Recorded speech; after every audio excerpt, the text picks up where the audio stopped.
ఉన్నతాధికారులు ఇట్లాంటివే కొంతమంది ఉన్నతాధికారులు రాజ్యాంగాన్ని కూడా లెక్క చేయట్లా. ఇప్పుడు ఈ కేసులో బాలల హక్కుల చట్టాన్ని ఎలాగైతే లెక్క చేయకుండా వైలేట్ చేశారో రాజ్యాంగాన్ని కూడా లెక్క చేయట్లా. ఎలక్షన్ వచ్చిన తర్వాత, ఎలక్షన్ కోడ్ వచ్చిన తర్వాత ఎలక్షన్ కమిషన్ ఈ సుప్రీం. ఇక్కడ ముఖ్యమంత్రి చెప్పాడా లేకపోతే ఇంకొకరు చెప్పారా అనేది ఉండదు. చీఫ్ సెక్రటరీ కూడా comes under to election commission. Election commission చెప్పింది చీఫ్ సెక్రటరీ చచ్చినట్టు చేయాల్సిందే. ఆయన రాష్ట్రానికి చీఫ్ కావచ్చు, కానీ ఇక్కడ మాత్రం ఎలక్షన్ కమిషన్ కిందే ఉంటారు. అలాంటిది ఉన్నతాధికారులు ఎందుకు ఎలక్షన్ కమిషన్ ఆదేశాలను కూడా పట్టించుకోకుండా ఏంటో మరి అది నిర్లక్ష్యమా ఏంటి? ఏం చేస్తారులే, ఏక్ దిన్ కా సుల్తాన్లు వీళ్ళు 40 రోజులు ఉంటారు, తర్వాత ఏంటి మళ్ళీ మనమే కదా అనుకుంటున్నారా? అర్థం కావట్లా. ఇంకో పక్క కేంద్ర ప్రభుత్వం ఇచ్చే ఉత్తర్వులను కూడా డస్ట్బిన్లో పడేస్తున్నారు తీసి. కేంద్ర ప్రభుత్వం ఇచ్చిన ఉత్తర్వులను కూడా ఇప్పుడు ఆ ఉద్యోగ సంఘాల నాయకుడు ఉన్నాడు వెంకటరామరెడ్డి అని, ఆయన ఉద్యోగ సంఘానికి నాయకుడు, ఉద్యోగుల గురించి ఉద్యోగుల సంక్షేమం గురించి మాట్లాడుకోవాలి. అక్కడికి వెళ్ళి ఈ ప్రభుత్వానికి మద్దతు ఇవ్వండి, వైసీపీకి ఓటేయండి, జగనన్న గారు దేవుడు అని చెప్పి ప్రచారం చేస్తుంటే దాన్ని ఎన్నికల కమిషన్ టేకప్ చేసి ఇతను వెంటనే సస్పెండ్ చేయండి అని చెప్పి చీఫ్ సెక్రటరీ గారికి చెప్తే పక్కన పెట్టేశారు దాన్ని. అంత అవ్యాజమైన ప్రేమ ఏంటో అర్థం కాదు అసలు. యాక్చువల్గా వాళ్ళ ఉద్యోగ చట్టాల నిపుణులు చెప్తున్న ప్రకారం రూసో చట్టం కింద ఆయన సంఘాన్ని రద్దు చేయాలని చెప్తున్నారు. అది చేయకుండా చీఫ్ సెక్రటరీ గారు దీన్ని ఎందుకు తొక్కిపెట్టాడు అనేది అర్థం కాని విషయం. రెండో విషయానికి వస్తే ఆయన రాజేశ్వర్ రెడ్డి, చిలుముల రాజేశ్వర్ రెడ్డి, ఈయన కేంద్ర ప్రభుత్వ సర్వీసులో అధికారి. రాజేశ్వర్ రెడ్డి గారు కదా తీసుకొచ్చి రెవెన్యూ ఇంటెలిజెన్స్లో పెట్టారు. రెవెన్యూ ఇంటెలిజెన్స్ అంటే ఇంక వసూళ్ల కార్యక్రమం.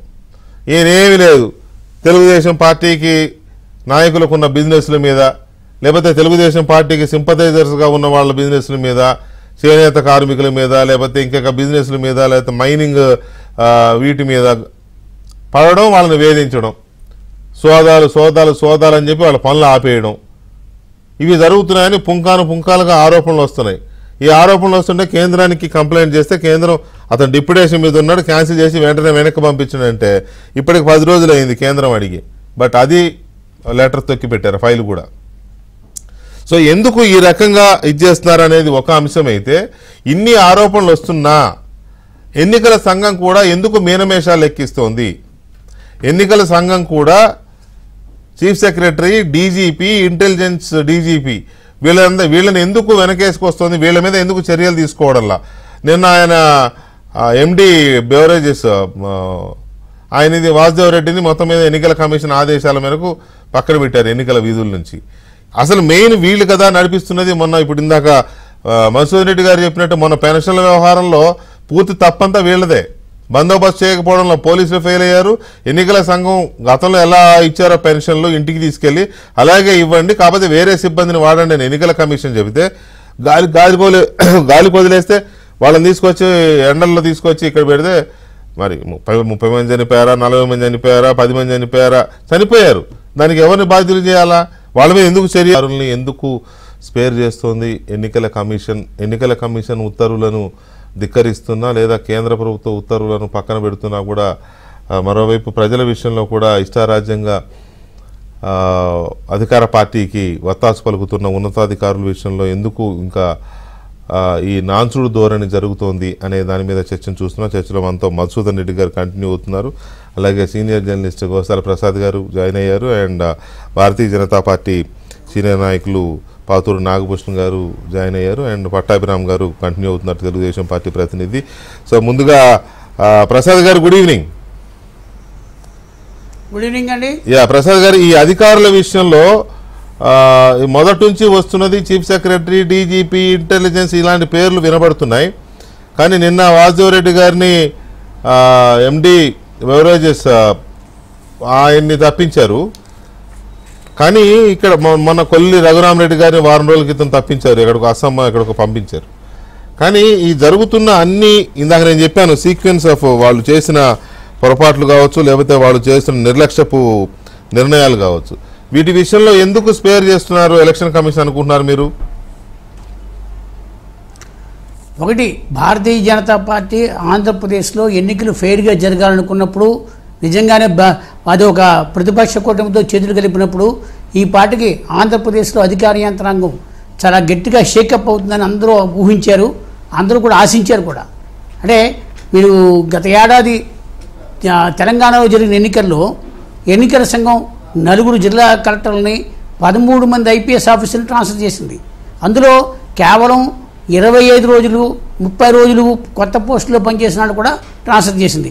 ఉదాహరణకి కమర్షియల్ ట్యాక్స్లో పనిచేసే శ్రీదేవి అనే అధికారిని కేవలం సెప్టెంబర్ 25వ తారీఖున ఛార్జ్ ఇచ్చుకుంటే అక్టోబర్ 10నే బదిలీ చేసింది. అంటే కేవలం ఒక ఆ ఎన్నికల సంఘం పర్యటన జరిగిన 2వ రోజునే అంత చర్య తీసుకుని తెలంగాణలో ఎలక్షన్ కమిషన్ స్థిరపడింది. ఈ మధ్యకాలంలో 2024 లోక్సభ ఎన్నికల్లో మీకు ఒక 10 రోజుల క్రితం కూడా 5 రాష్ట్రాల్లో 13 మందిని ట్రాన్స్ఫర్ చేసింది. అదే ఆంధ్రప్రదేశ్కి వచ్చేప్పటికీ ఈ భారతీయ జనతా పార్టీ భాగస్వామ్యంగా ఉన్న ప్రతిపక్ష కూటమి అందరూ కలిసి కూడా కేంద్ర ఎన్నికల సంఘానికి, రాష్ట్ర ఎన్నికల అధికారికి కూడా భరణ అధికారులు కొనసాగితే మాకు ఫ్రీ అండ్ ఫెయిర్ ఎలక్షన్ జరగదు అని రాతపూర్వకంగా ఇచ్చారు. అంటే దాంతోపాటు వాడు చేసిన అనేక అవకతవకల గురించి, అక్రమాల గురించి చెప్పారు. ఇక్కడ మనం గమనించాల్సింది ఏంటంటే, తిరుపతి బై ఎలక్షన్ జరిగిన 3 సంవత్సరాల తర్వాత అప్పటి ఎన్నికల అక్రమాలకు బాధ్యుడని ఒక ఐఏఎస్ అధికారిని సస్పెండ్ చేసిన ఎన్నికల సంఘం నుంచి చాలా ఎక్కువగా ఆశించారు. ఇప్పుడు కొల్లి రఘురామరెడ్డి గారినో వాసుదేవరెడ్డి గారినో తీసేస్తే మార్పు లేదు. అవి మద్యం సరఫరాలో అన్ని పార్టీలకి అంటే అందుబాటులో లేకుండా, ప్రతిపక్షానికి అందుబాటులో లేకుండా కేవలం అధికార పక్షం వాళ్ళకే విక్రయిస్తున్నారు, అంటే వాళ్ళకే సరఫరా అయ్యేటట్టు చూస్తున్నారన్న ఒక ఆరోపణ వచ్చింది. కాబట్టి వాసుదేవరెడ్డిని తప్పించమని డైరెక్షన్ ఇచ్చింది. కానీ అక్కడ వాసుదేవరెడ్డి ఉన్నా అదే కొనసాగకపోయినా కొత్తగా వచ్చే నష్టం లేదు. ఇది నాటే పాలసీ డెసిషన్ చేసేవాడు కదా ఆయన. కేవలం ప్రభుత్వం ఏర్పాటు చేసిన దాన్ని అమ్మడానికి మాత్రమే పనికొస్తాడు. కానీ నకిలీ మద్యం అమ్ముతున్నారు, తప్పుడు మద్యం అమ్ముతున్నారు, అసలు క్వాలిటీ లేని మద్యం అమ్ముతున్నారని గత 3-4 సంవత్సరాలుగా మాట్లాడితే కూడా ఎవరు కూడా పట్టించుకోలేదు. ఇవాళ ఎన్నికల సంఘం ఆంధ్రప్రదేశ్లో ఫ్రీ అండ్ ఫెయిర్ ఎలక్షన్ చేయాలంటే ఖచ్చితంగా డీజీపీతో సహా additional DGP intelligence, DGP and chief secretary 2019లో అంటే వాళ్ళు వీళ్ళు కంప్లైంట్ చేశారు, ఆ పార్టీ ఈ పార్టీ కంప్లైంట్ చేశారు అనేది ఒక ఆస్పెక్ట్ అయితే, సరే ఎన్నికలన్న తర్వాత రాజకీయ పార్టీలు ఆఫీసర్ల మీద లేకపోతే ఇతర పక్క పార్టీల మీద కంప్లైంట్లు చేసుకుంటూనే ఉంటారు. మనం కంప్లైంట్ చేశారు కాబట్టి తీసేయాలనే డిమాండ్ కాకుండా వాళ్ళు చేసింది క్రిస్టల్ క్లియర్ గా కనబడుతోంది. చెప్పే పాయింట్ అదేనండి. ఒక్క నిమిషం ప్రసాద్ గారు, మళ్ళీ తీసుకుంటా. ఇక్కడ వాళ్ళు చెప్తున్నది, వాళ్ళు చేసింది క్రిస్టల్ క్లియర్ గా కనబడుతోంది. ఈ కనబడుతున్నప్పుడు కూడా ఎన్నికల సంఘం ఎందుకు రియాక్ట్ అవ్వడం లేదు? స్వయంగా కేంద్ర ప్రభుత్వ ఉత్తర్వులను కూడా పక్కన పెట్టారు. చీఫ్ సెక్రటరీ గారు రాజేశ్వర్ రెడ్డి అనే ఆఫీసర్ విషయంలో అతని డిప్యుటేషన్ క్యాన్సిల్ చేసి బ్యాక్ పంపించండి అంటే కూడా ఎందుకు లెక్క చేయడం లేదు అనే దాని మీద నాగభూషణ్ గారు, నమస్తే. నాగభూషణ్ గారు, మీరు పొత్తు ధర్మాన్ని పాటించడం లేదు బీజేపీ అనే ఒక విమర్శ చాలా బలంగా వస్తోంది. ఇంకా నమస్తే వెంకటకృష్ణ గారు, అదేవిధంగా ఏబిఎన్ ప్రేక్షకులందరికీ, అదేవిధంగా ప్యానెల్లో కూర్చున్న అందరి పెద్దలందరికీ కూడా పొత్తు ధర్మం పాటించకుండా ఉండకపోవడం అనేది ఏమీ లేదండి.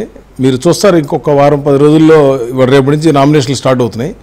ఎందుకంటే మీరు ఒకసారి అబ్జర్వ్ చేయాల్సింది ఏంటంటే, ఈ ప్రభుత్వానికి ఎవరన్నా కూడా ఇప్పుడు ఆవు చేలో మేస్తే దూడ కూడా చేలో మేస్తుంది, ఆవు కనుక గట్టును మేస్తే దూడ కూడా గట్టును మేస్తుంది. అలాగే ఇక్కడ ఉన్న సీఎం కానీ ఆయనకి అసలు చట్టాల మీద వాటి మీద అసలు రెస్పెక్ట్ లేదు. అలాంటి వాళ్ళ రెస్పెక్ట్ లేనటువంటి ఆఫీసర్లు పెట్టుకొని 5 సంవత్సరాలు ఈ ప్రజాస్వామ్యాన్ని కూనిచ్చేశారు ఈ రాష్ట్రంలో. అందుకనే ఈ రోజున మీరు కనుక చూస్తే ఇటువంటి ఆఫీసర్ల వల్ల ప్రజాస్వామ్య మనుగడికే భయం వేస్తుంది వాళ్ళ. ఎందుకంటే ప్రపంచంలో అతిపెద్ద డెమోక్రసీ కంట్రీలో ఈ రాష్ట్రంలో ఒక డీజీపీ, ఒక సిఎస్, ఇంటెలిజెన్సీ, మరి ఇంతమంది ఉండి కూడా ప్రైమ్ మినిస్టర్ గారి ప్రోగ్రాం వచ్చిన రోజున నేను ఎందుకంటే స్వయంగా ఆ స్పాట్లో ఉన్నాను కాబట్టి ఆ స్పాట్లో ఎంత దారుణం అంటే, డీ జోన్లోకి బాటిల్స్ వెళ్ళటం, మైకుల దగ్గర పోలీసుల దగ్గర ఎక్కడ పెట్టకుండా వదిలేయటం, అన్నిటికంటే మా మేడం గారు ఆ రోజున చంద్రబాబు నాయుడు గారు ఒక షాల్ ఇవ్వాలి, పవన్ కళ్యాణ్ గారు ఒక బొకే ఇవ్వాలి, మేడం గారు మొమెంటో ఇవ్వాలి. వాళ్ళు వాటిని 50 మంది అక్కడ ప్రైమ్ మినిస్టర్ గారిని కలవడానికి వస్తే ఎవరిని షాల్ కూడా తీసుకెళ్ళకుండా ఆపారు. అక్కడ ఉన్నటువంటి ఎస్పీ ఇప్పుడు ట్రాన్స్ఫర్ అయిపోయాడు, దట్ ఈస్ డిఫరెంట్. కానీ మీరు కనుక ఒకసారి చూస్తే ఆ రోజు నుంచి ఈ రోజు వరకు ఏది దున్నపోత మీద కనుక వర్షం పడితే అది ఎంజాయ్ చేస్తారు. అసలు వీళ్ళకి ఎన్ని కంప్లైంట్ చేసినా కూడా రెస్పాన్సిబిలిటీ లేకుండా అదే బిహేవియర్ నడుస్తూ ఉంది. ఇవాళ కనుక మీరు కనుక చూస్తే ఇవాళ మనం కొన్ని మాటలు మాట్లాడకూడదు టీవీ ఛానల్స్లో, ప్రజల్లో మనం మా భాష ఇంపార్టెంట్ కాబట్టి. అన్నిటికంటే మీరు కనుక చూస్తే నేను మీకు ఒక వీడియో చూపిస్తాను, ఇది కొంచెం జూమ్ చేయమ్మా.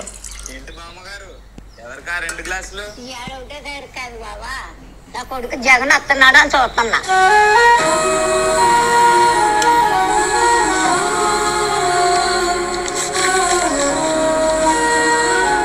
జగన్ బాబు టీ తీసుకో. నేను జగన్ కాదమ్మా. పోయిన జగన్ తరఫు నుంచి వచ్చావు కదా, తీసుకో.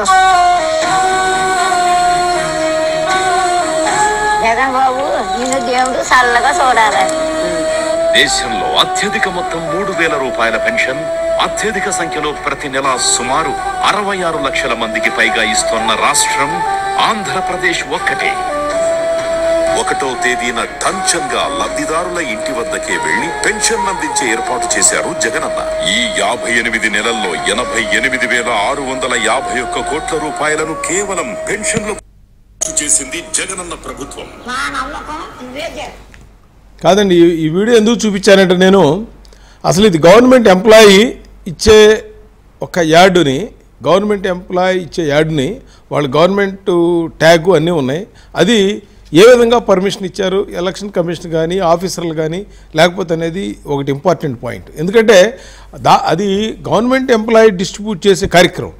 అదే ఇంకొక యాడ్ వస్తుందండి, అది ఎంత దారుణంగా ఉందంటే దాంట్లో రాష్ట్ర ప్రభుత్వం 13,500 రూపాయలు మేము ప్రతి సంవత్సరం మేము ఇస్తున్నామని చెప్పి అందులో ఇచ్చేది 7,500 మాత్రమే. మిగతా కూడా కిసాన్ సన్మాన్ అని చెప్పి మన కేంద్ర ప్రభుత్వం డబ్బులు. అసలు దానికి దీనికి సంబంధం లేదు, అవి సపరేట్ ఇవి సపరేట్.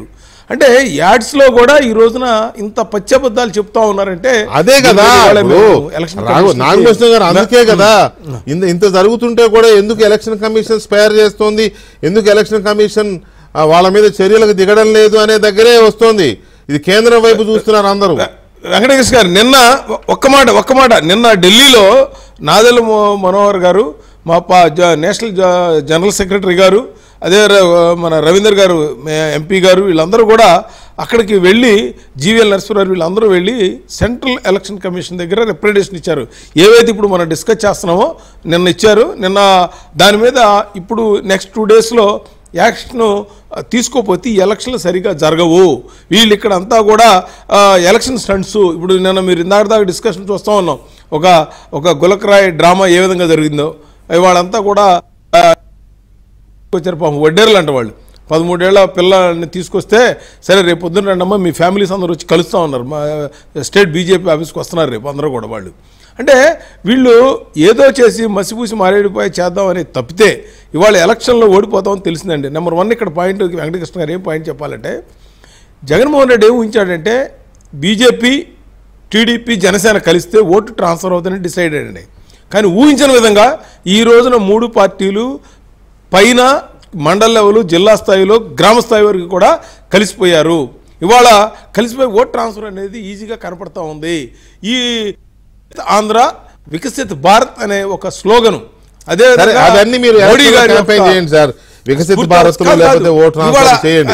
ఇక్కడ పాయింట్ ఏంటంటే ఆంధ్రప్రదేశ్ లో వైలేషన్ ఆఫ్ ఎలక్షన్ కోడ్ ఇది ఎవరో చేయడం కాదు, స్వయంగా ఆఫీసర్లు చేస్తున్నారు. స్వయంగా ఆఫీసర్లే ఎలక్షన్ కమిషన్ ని పట్టించుకోవడంలా నెగ్లెక్ట్ చేస్తున్నారు. స్వయంగా కేంద్ర ప్రభుత్వం యొక్క ఉత్తర్వుల్ని పక్కన పెడుతున్నారు. వీటి గురించి ఫెయిర్ ఎలక్షన్ జరగాలి ఆంధ్రప్రదేశ్లో అంటే ఇటువంటి ఆఫీసర్లని చర్యలు తీసుకోవాలి కదా. అవి మాట్లాడుకుందాం. అవి ఎందుకు జరగడం లేదు అంటే ఎక్కడో లూప్ హోల్ ఉంది, ఎక్కడో మెతకదనం ఉంది, ఎక్కడో ఒక చూసి చూడని పరిస్థితి కనబడుతోంది.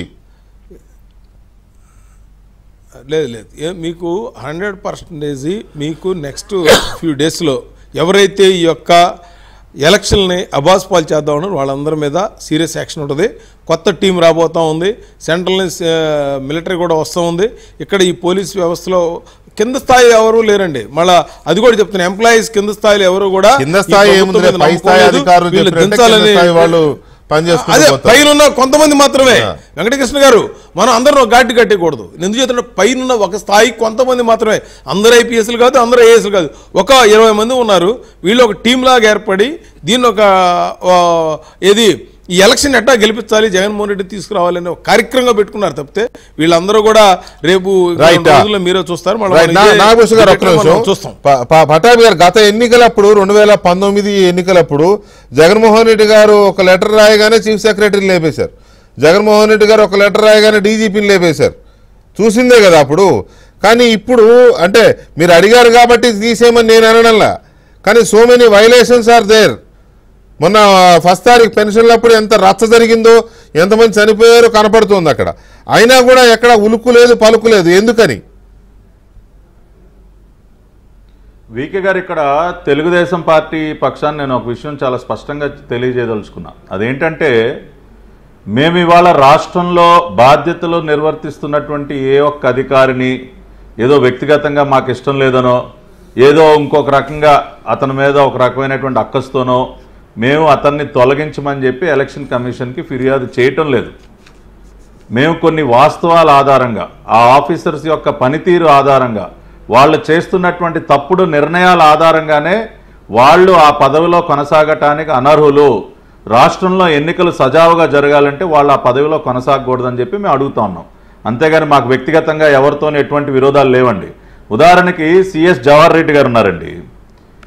ఆయన కంటే 6 సీనియర్ అధికారులు చీఫ్ సెక్రటరీ పదవిలో కూర్చోటానికి అర్హులైనటువంటి 6 సీనియర్ అధికారులు ఉన్నప్పటికీ వారిని పక్కన పెట్టి ఏరుకోరి జవహర్ రెడ్డి గారిని చీఫ్ సెక్రటరీగా కూర్చోబెట్టాడు జగన్మోహన్ రెడ్డి గారు.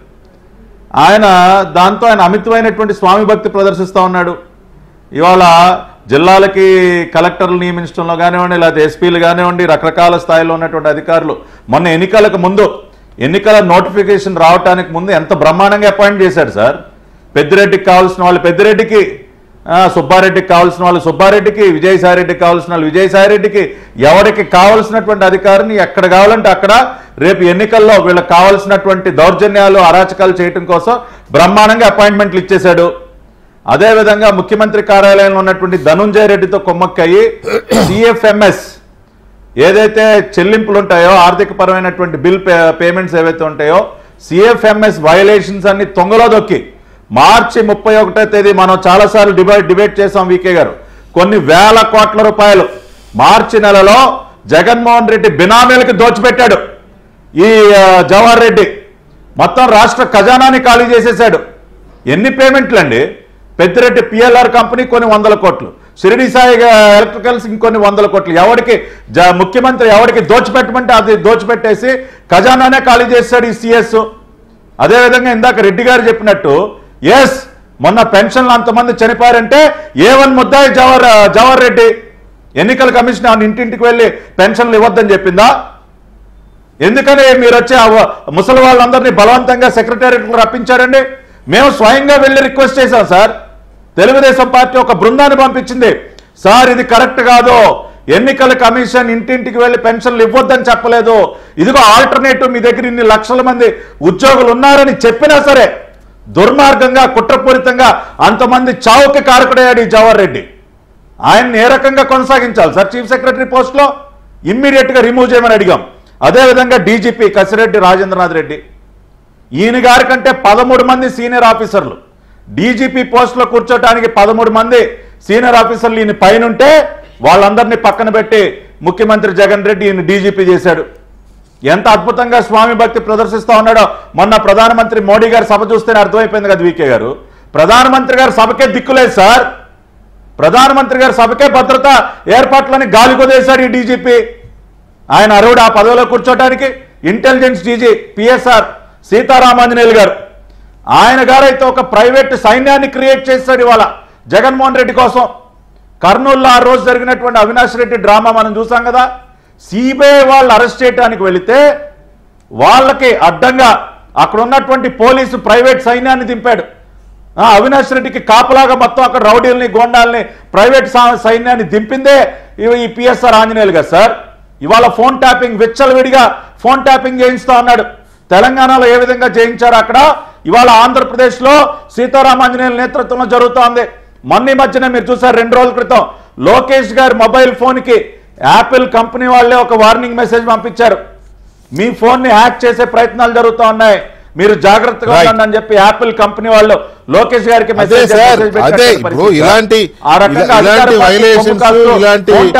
చేస్తున్నటువంటి వ్యక్తిని ఆ పదవిలో కొల్లి రఘురామరెడ్డి. ఒక్క నిమిషం నన్ను పూర్తి చేయనండి వికే గారు, నాకు ఒక్క నిమిషం టైం ఇవ్వండి. ఎందుకంటే మేము అకారణంగా ఏ అధికారిని తొలగించమని అడగట్లా, మేము లెటర్లు ఇవ్వట్ల ఎలక్షన్ కమిషన్ కి. కొల్లి రఘురామరెడ్డి ఎవరండి ఇతను? Vigilance and enforcement DG. 22 మంది డీజీ స్థాయి అడిషనల్ డీజీ స్థాయి అధికారులను పక్కన పెట్టి ఇవాళ ఇతనికి అసలు ఆ పోస్టులో కూర్చుని అర్హత లేదు. అతన్ని ఇవాళ ఆ పోస్టులో కూర్చోబెట్టి దేనికి ఉపయోగిస్తా ఉన్నాడంటే చంద్రబాబు నాయుడు గారిని అరెస్ట్ చేయడానికి ఈయన గారు ఎగేసుకుంటూ వెళ్ళిపోతాడు. నంద్యాల ఆ రోజున అర్ధరాత్రి పూట కొన్ని తప్పుడు కేసులు పెట్టి ఇష్టానుసారం మా నారాయణ గారిని వీళ్ళందరిని ఇబ్బంది పెట్టడం కోసమా ఇతను తీసుకొచ్చి పెట్టింది. అదేవిధంగా రిషాంత్ రెడ్డి చిత్తూరు ఎస్పీ ఆంధ్రప్రదేశ్ లో జూనియర్ మోస్ట్ ఆఫీసర్ అతని వాళ్ళు ఎర్రచంద్రం టాస్క్ ఫోర్స్ కి ఇవాళ ఆయన హెడ్ ఎర్రచంద్రం టాస్క్ ఫోర్స్ కి. ధర్మారెడ్డి 9 ఏళ్ల నుంచి డెప్యుటేషన్ లో ఉన్నాడు. టీటీడీలో ఎందుకు తొలగించుకోరు సార్? ధర్మారెడ్డి ఏం చేస్తా ఉన్నాడు? అదేనండి 22 మందికి సంబంధించిన లిస్ట్ ఆల్రెడీ అక్కడ ఉంది. పురంధేశ్వరి గారు వాళ్ళ పార్టీ అధ్యక్షురాలు పురంధేశ్వరి గారు కూడా కంప్లైంట్ ఇచ్చారు. 22 మంది మీద పేరున వీళ్ళు ఏం చేశారు, ఎలాంటి వారు, వీళ్ళని ఎందుకు విధుల నుంచి తప్పించాలి అనే దాని మీద లిస్ట్ ఇచ్చారు. అయినా ఎందుకు యాక్షన్ లేదు? రీసెంట్ పాస్ట్ లో కూడా వీళ్ళ నిర్లక్ష్యం వల్లనో లేకపోతే వీళ్ళ మితిమీరిన స్వామి భక్తి వల్లనో కొన్ని జీవితాలు నాశనమైనాయి. రాష్ట్రంలో చాలా అన్రెస్ట్ క్రియేట్ అయింది. అయినా ఎందుకు యాక్షన్ లేదు అనే దాని మీద చర్చిస్తున్నాం కదా మనం. సో దాని తగ్గట్టు ఈ మధ్య టెలిఫోన్ ట్యాపింగ్ అనేది ఒకటి తెర మీదకి వస్తూ ఉంది. దాని మీద కూడా సీరియస్గా రియాక్ట్ అవ్వాల్సిన పరిస్థితుల్లో ఎందుకు ఎలక్షన్ కమిషన్ ఉదాసీనంగా? ఇప్పుడు ఆంధ్రప్రదేశ్లో చాలామంది కోరుకునేది ఏంటంటే ఎన్నికలు ప్రశాంతంగా ఫెయిర్గా ఓటు హక్కును వినియోగించుకునేలాగా జరగాలి అనేది కోరుకుంటారు. ఈ ఎలక్షన్ కమిషన్ యొక్క ఉదాసీన వైఖరి చూస్తే మరి అది ఒక పెద్ద డౌట్ ఇదిగా తయారైంది కదా. సో ఏంటి మీ అబ్జర్వేషన్ ఏంటి దీని మీద? ఒకటి మాత్రం చెప్పగలను వెంకటకృష్ణ గారు, భారతీయ జనతా పార్టీ కానీ తెలుగుదేశం పార్టీ కానీ జనసేన కానివ్వండి వామపక్ష పార్టీలు కానీ ఈసారి ఆంధ్రప్రదేశ్ ఎలక్షన్లో నాకు మొత్తం మీద కమాండింగ్ ఉంది. ఫెయిర్ అండ్ ఫెయిర్గా జరగవు, హింసాత్మక ఘటనలు జరుగుతాయి, మారణ హోమం మధ్య ఆంధ్రప్రదేశ్ ఎలక్షన్లు జరగబోతున్నాయి. అందుకని జగన్మోహన్ రెడ్డి గారు సిద్ధం అని పోస్టర్ పెట్టుకున్నాడు. అతనికి లైఫ్ అండ్ డెత్ సమస్య జగన్మోహన్ రెడ్డి గారికి. ఏం చేసినా నేను గెలిచి తీరాలా అన్న దాంట్లో మరణమో ఏర స్వర్గమో అన్న రీతిలో జగన్మోహన్ రెడ్డి ఉన్నారు. వీళ్ళు అర్థం చేసుకుంటే ఇప్పుడున్నటువంటి భారతీయ జనతా పార్టీ దేశాన్ని పరిపాలిస్తున్న నరేంద్ర మోడీ గారు, అదేవిధంగా ఇప్పుడున్నటువంటి ప్రతిపక్ష పాత్ర పోషిస్తున్నటువంటి చంద్రబాబు నాయుడు గారు, తర్వాత జనసేన అధినేత అయినటువంటి పవన్ కళ్యాణ్ గారు, వీళ్ళందరూ కూడా అర్థం చేసుకుంటే, జగన్మోహన్ రెడ్డి సైకాలజీ అర్థం చేసుకుంటే ఈ ఎలక్షన్లు అనేది జగన్మోహన్ రెడ్డికి డూ ఆర్ డై మ్యాచ్. సర్వేలు ఎన్నైనా చెప్పొచ్చు, ఇంకొకటి ఎన్నైనా చెప్పొచ్చు, సర్వేలు కాదు. ఇక్కడ నేను అంటుండేది ఏంటంటే భారతదేశంలో అన్ని వ్యవస్థలు చిన్నాభిన్నమైపోయినాయి. దీంట్లో ఎవ్వరు అతీతులు కాదు. ఇప్పుడు ఈసీ అని మనం మొత్తుకుంటున్నాము. ఇండియన్ కాన్స్టిట్యూషనే ఆంధ్రప్రదేశ్లో పనిచేయనప్పుడు ఈసీ అనేది ఎలా పనిచేస్తుందని మనం అనుకుందాం. నేను సింపుల్గా చెప్తాను ఒక మాట. ఎలక్షన్ నామ్స్ ప్రకారం ఒక ఎమ్మెల్యే క్యాండిడేట్ 40 లక్షలకి మించి రూపాయి కూడా ఖర్చు పెట్టకూడదు. ఇదే కదా ఈ సో కాల్డ్ మేధావులందరూ చెప్పేటటువంటి స్టోరీ. అంటే ఎమ్మెల్యేగా పనికిరాడు కదా, అన్ఫిట్ కదా. ఇప్పుడు కాగ్ అంటే కంట్రోల్ ఆడిట్ జనరల్ కింద ఈ ఎలక్షన్ లెక్కలు చేసే వాళ్ళందరూ IRS అధికారులు వస్తారండి. సో కాళ్ళు కోటేసుకుంటారు. ఎందుకంటే నేను 4 ఎలక్షన్లో పోటీ చేసినాను కాబట్టి ఈ దొంగల భాగోతం అంతా నాకు తెలుసు. ఈ గెలిచిన వాళ్ళందరూ అక్కడి నుంచి ఎన్ఓసి తీసుకోవాలా, ఓడిపోయినోడు ఎన్ఓసి తీసుకోవాలా, గెలిచినోడు ఎన్ఓసి తీసుకోవాలా. వాళ్ళందరూ ఏం చెప్తారు తెలుసా, లంచాలు ఇచ్చేది ఆ ఎన్ఓసీలు తెచ్చుకుంటారు. ఇది ఘనమైనటువంటి ప్రజాస్వామ్యం. ఫెయిర్ అండ్ ఫెయిర్ ఎలక్షన్ జరగాలంటే ఏ రాష్ట్రమైనా కావచ్చు, భారతదేశంలో ఉన్నటువంటి 29 రాష్ట్రంలో ఎలక్షన్కి ఒక 2 నెలల ముందు ఈ రాష్ట్రంలో ఉన్నటువంటి ఐఏఎస్ ఆఫీసర్లు అనకూడదండి, వాళ్ళ ఐఆర్ఎస్ ఆఫీసర్లు, ఐపీఎస్ ఆఫీసర్లు అనకూడదండి, వాళ్ళు పర్సనల్ సర్వీస్ ఆఫీసర్లు అనాలి. వీళ్ళందరినీ కేంద్ర ప్రభుత్వం 100 రోజుల ముందే పక్క రాష్ట్రాలకు ట్రాన్స్ఫర్ చేసేయాలి. వీళ్ళందరినీ కొత్త టీంని ఆ రాష్ట్రాల్లో ఇక్కడికి, ఈ రాష్ట్రాల్లో అక్కడికి వేస్తే సఫ్లింగ్ చేయాలి. అప్పుడు ఫెయిర్ అండ్ ఫెయిర్ ఎలక్షన్ జరుగుతాయి. కానీ నువ్వు 4 మార్చు, 3 మార్చు, 2 మారిస్తే ఉపయోగం ఉండదు. మూడోది ఏంటంటే సివిల్ పోలీసులకి మీకు నచ్చినా నచ్చకపోయినా ఇప్పుడు పోటీ చేస్తున్న క్యాండిడేట్లు అందరూ ఎస్ఏలకి, సిఐలకి, డిఎస్పీలకి, ఎస్పీలకి ఇప్పటికే ముడుపులు సమర్పించుకున్నారు. అందరూ మీరు మాకు అనుకూలంగా ఉండండి, మీరు మాకు అనుకూలంగా ఉండండి, మమ్మల్ని ఏం డిస్టర్బ్ చేయొద్దు, ముడుపులు ఈయన ముందుకు రమ్మని నా ముందుకే.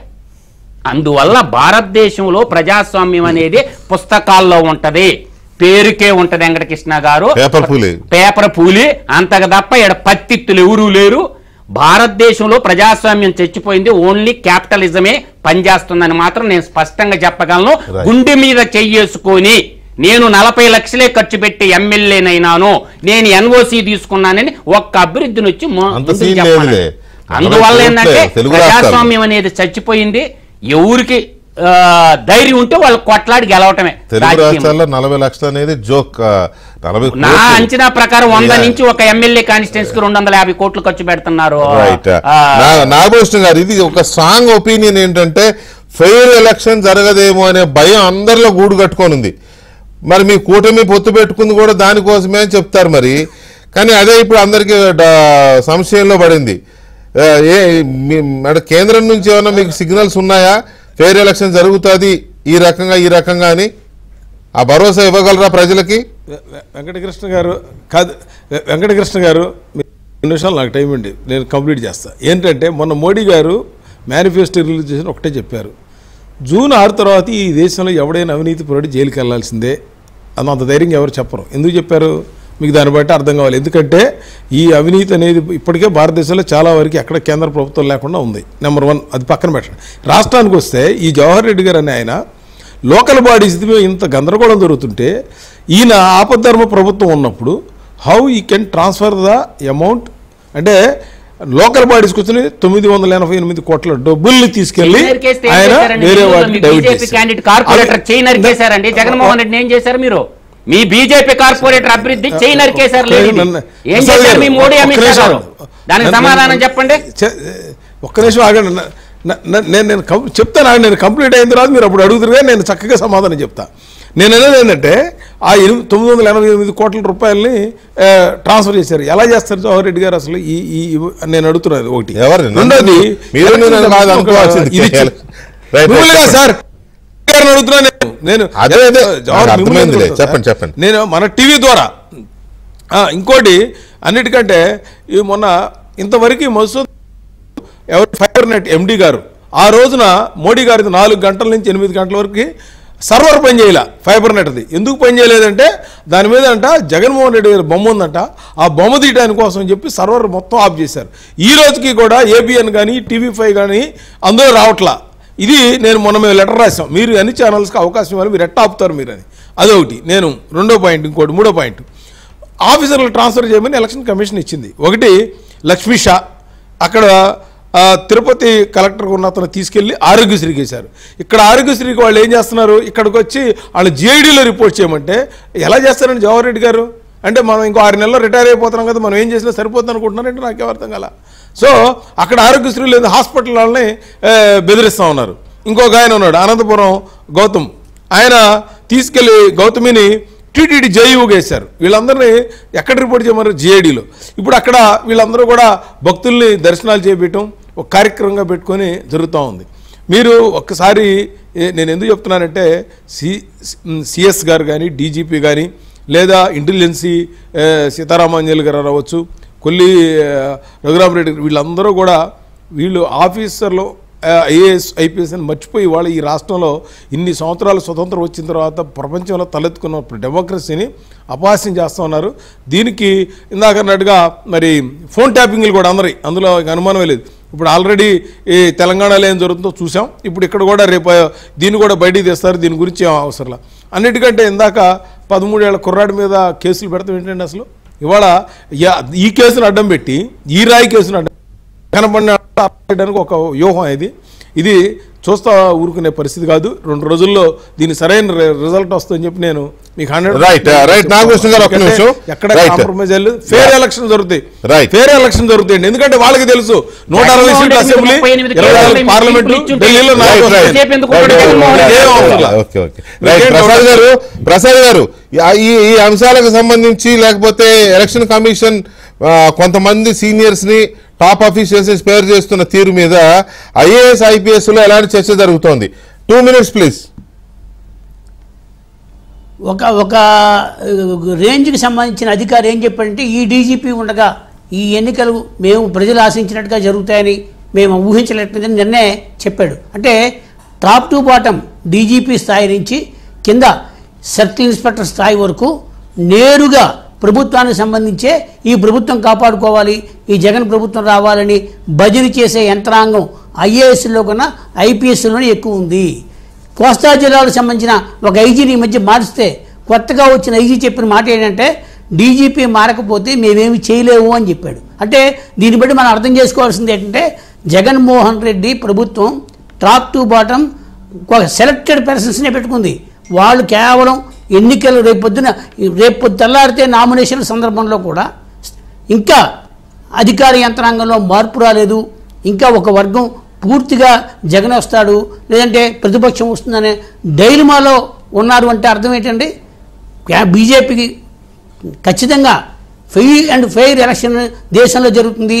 జూన్ 6 తర్వాత అవినీతి ఉండదని చెప్పేప్పుడు ముందు ఇక్కడ ఉన్న అక్రమాలకు పాల్పడుతున్న అధికార యంత్రాంగాల్లో మార్పులు తీసుకొచ్చి మా నరేంద్ర మోడీ సొంత రాష్ట్రమైన గుజరాత్లో అహ్మదాబాద్ జిల్లా కలెక్టర్ను మార్చగలిగారు, యోగి ఆదిత్యనాథ్ ముఖ్యమంత్రిగా ఉన్న యూపీలో మార్చగలిగారు, ఆంధ్రప్రదేశ్లో ఎందుకు మార్చటం లేదు అని బీజేపీ నేతలే క్వశ్చన్ వేసుకోవాలి కదా, వాళ్ళు కూడా చెప్పాలి కదా. అంటే కేవలం ఈ అధికారులు చేసిన అక్రమాలు చేయబోయే అక్రమాలు